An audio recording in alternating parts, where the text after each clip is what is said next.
Right. Hi, welcome today to today's lesson. This is kind of wrapping up our series that I've been talking about different parts that go into front crawl and things that different tips that you've wanted to have for front crawl. So if you've missed any others of this series in October, go back on the YouTube page or on our website to the Insights tab, and you can see I have a bunch of different things talking about your breath and body position, different things. So today, going from breath down to the very other end of your body, your feet. We come here last, talking about our feet last, because, all right, the bad joke that one of my teachers says is that your toes can smell, but they can't breathe.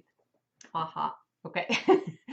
That's just a joke to say feet are so far away from what is important to us, what matters for our safety, our livelihood, our sense of being in control and feeling calm and with ourselves is our breathing, right? Breathing is just so vital and important.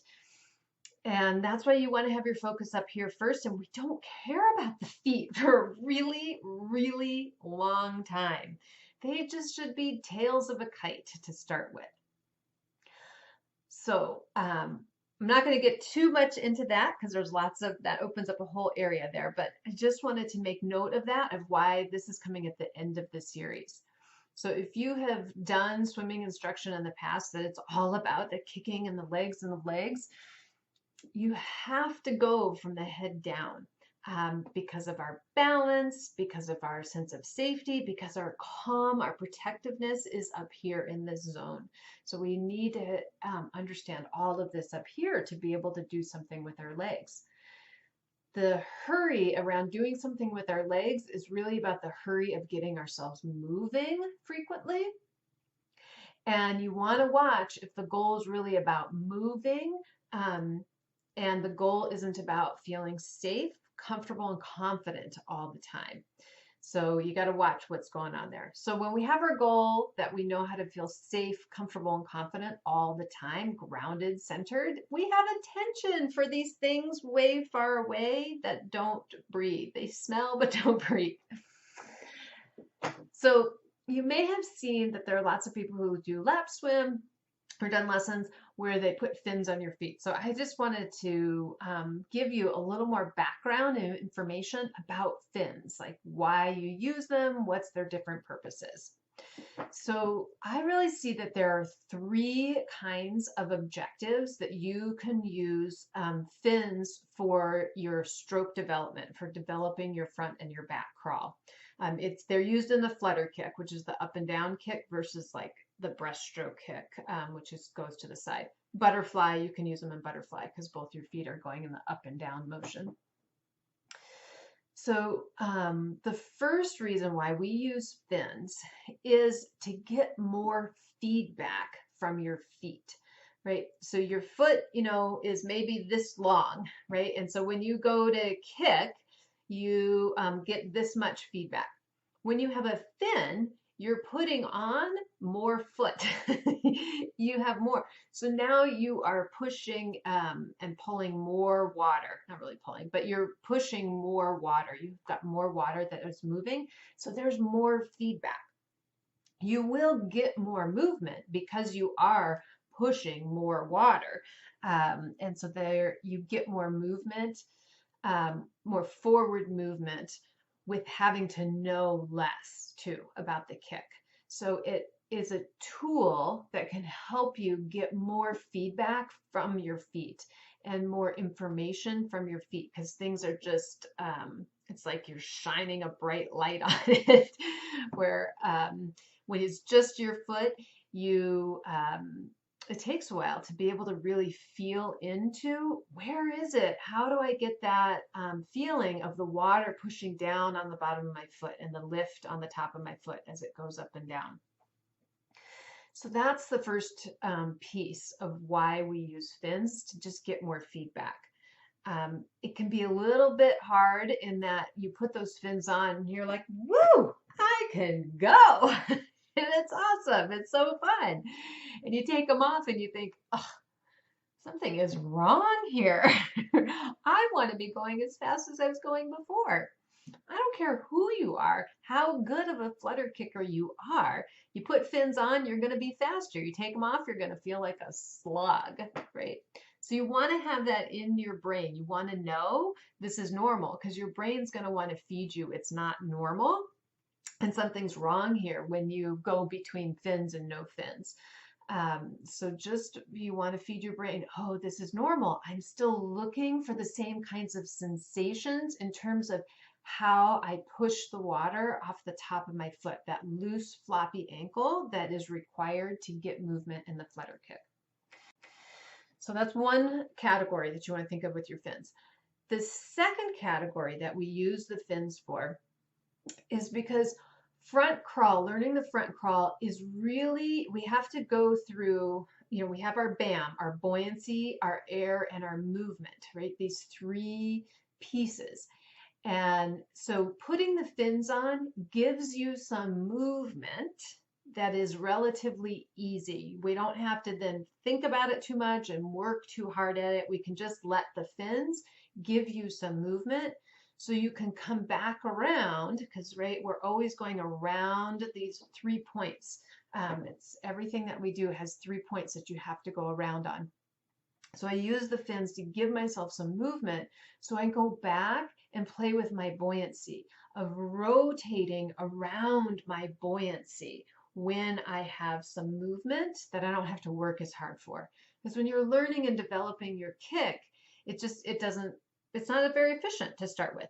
It's fine. It's normal. It's not a problem. You're under development with it. So using the fins allows you to be a developmental kicker while you get some movement. So then we can start to play with how do I move around my buoyancy. So I'm pointing to my chest because our center of buoyancy is up in our chest. And this is where even our least buoyant people have their buoyancy is up in their chest and their lungs. So you want to let those fins just take some of the burden off of the momentum so you can bring your focus to the other areas. And so we have lots of drills and different things that we do to be playing around your buoyancy, to understand moving around your buoyancy and giving you also, so we have buoyancy, air, giving you new ways to start to play and feel into when air is available and how your air works. And then you go back to, learning more about your movement, of using your legs for movement. Or the other area of movement that we have is from our hands, right? And you can't do all of these things at once. We got to keep kind of going around the cycle and we layer it up and layer it up. So again, so we have the fins for development. We have fins for giving you movement so you can focus on other things. And then the third area that you can use fins for, I would really kind of say is like an advanced area, is you can use fins like you use resistance bands. You can use them to be building your muscle and capacity and this kind of thing. So using them to develop your leg muscles and in the same way that you would use weights or resistance bands on a land kind of training.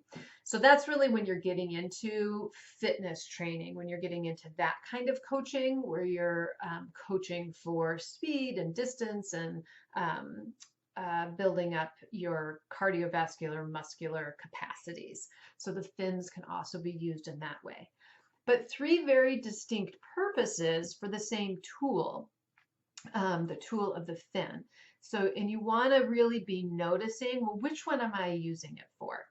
Because oftentimes when we look at lap swimming and we look at developing a front crawl, that we're really, people are really focused on like these high-end things that, oh, I'm going to build my muscles with it, which is true, but not, that might be jumping the gun. So just kind of notice for yourself, is this what I want to be doing? And maybe you do, and just know, okay, yeah, I'm developing stronger muscles here, and I'm going to focus on that versus I'm focusing on developing my kick versus just making momentum easy so I can pay attention to other parts of it. All right, I hope that's helpful. Remember, the other piece that we always talk about these three pieces going around the triangle. So the buoyancy, air, and movement is about developing the swimming skills. So that's one corner of our foundational triangle, which our foundational triangle is the piece that you have to always have first before you're working on that skill area. That foundational piece of understanding you, of healing anything from the past, and then trying out a new skill, coming back to you, understanding where you are, what your questions, what your concerns, where your attention, your safety, being in charge of your fight or flight response, right? Which takes you into healing when you've made mistakes, and how you talk about yourself and how you think of yourself and what you believe of yourself, all of your story in that healing corner, and then over into that skills corner. You got to go around that foundation of change triangle to really build up anything that you want to have in the pool or in life. We're here for you. Jump into the membership if you haven't over there, because there's more videos breaking things down even more for you there. Come on over to coaching. I have a full life coaching practice as well, which really encompasses, this is where our foundations of change come from, because it comes from changing you. You want transformation. Learning to swim isn't just about checking a box of being able to go back and forth across the pool. It's about, how do I bring transformation for me, inside me, who I am, how I show up to the world, how I show up to myself.